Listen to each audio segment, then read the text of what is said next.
Здравейте! В момента се намирам при един от най-известните кулинари в София, мой личен приятел, който се казва Чичо Колю. Сега ще му задам няколко въпроса. Първият въпрос е следния.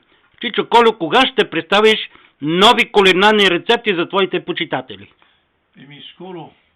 В момента ще направя една много вкусна, хубава спържа, понеже сега в момента е зимно време, са се колат праседата и тази спържа аз я правя по-постна и ще представя рецептката най-скоро, защото за момента съм така ангажиран.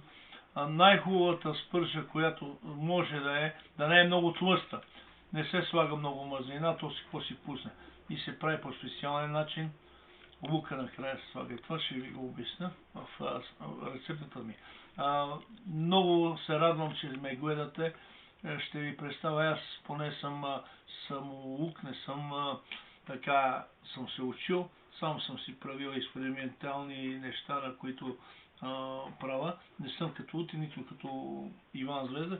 Аз съм много добър и обичам екологичното, чистите продукти и добре произведени. Сам си произвеждам зеленчуци, плодове, месце и така нататък. Така, си и си чу. Втори въпрос, Чичо Колю. Освен спържа, нещо друго ще предложиш ли на твоите почитатели? Разбира се, че ще предложа. Просто съм подготвил и някои други такова. Аз кое да ги зарадвам, мога да предложа няколко вида неща, които тези самите продукти, които са примерно като качамак с пилешки пръшки и така нататък.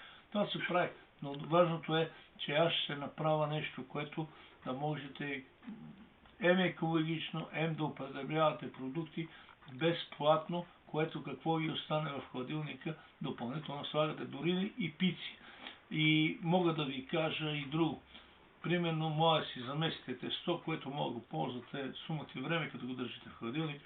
Това е една от тия, но другото, най-важното ще е да ви кажа как можете да си направите някои неща, примерно като цветя и други работи, това да си насеете, примерно магданолско парчесан, да си имате или лук, да си имате пера, пресен на прозореца на светло, една глава и така нататък, аз ще ви го кажа допълнително. Така, Чичо Колю, една малка тайна, така свързана с предистория.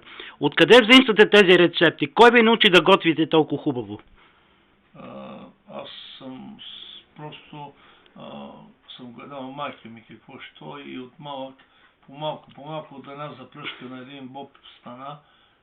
Бехме 4 деца и така почнах да по-малко да запръжвам и от една запръшка станах кулинар и обичам кулинарството. Аз обичам да импровизирам, но ще ви кажа, това е безкрайни рецепти, има много. Важното е, че всеки трябва да се опита. Много съм слушал жени, които викат, аз не мога да готвя. Не е верно. Всяка жена, която има желание и се опита, то не е. Просто това е, просто няма желание, а трябва да се опита, за да може един мъж, като се прибере от работа уморен, да влезе и да му мирише на вкусна супа или на вкусно печено или нещо вкусно, независимо от магазина ли стича, да вземе едни кюфтенца, да ги какво се вика по шопшки, да ги нашяпа по малкочка, така да ги сплеска, да ги шапне на скарата, да ги тури, малко картофки да спържи, а не. Моя мъж само знае да готви пържени яйца. Викам, научи и по панагюрски. Това ми е един от майтапите, но ще има и хумор, ще има в следващото това и малко майтапи, но искам да ме приемете като добър човек. Не дейте да го обръщате внимание около вас. Обръщате си внимание на стомаха, апвайте и пивайте. Здраве да ви е! Важното е, ето, това винце съм го правил от дрено вино, което е страшно. Аз правя живо шипки.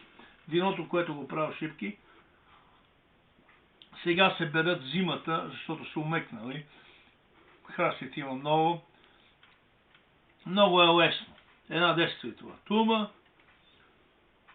Долу горе така около 4-6 пръста материал. Смачкват се. Слагат се в тубата. 1 кг захар и другото вода. Да. Захарта се размива във водата.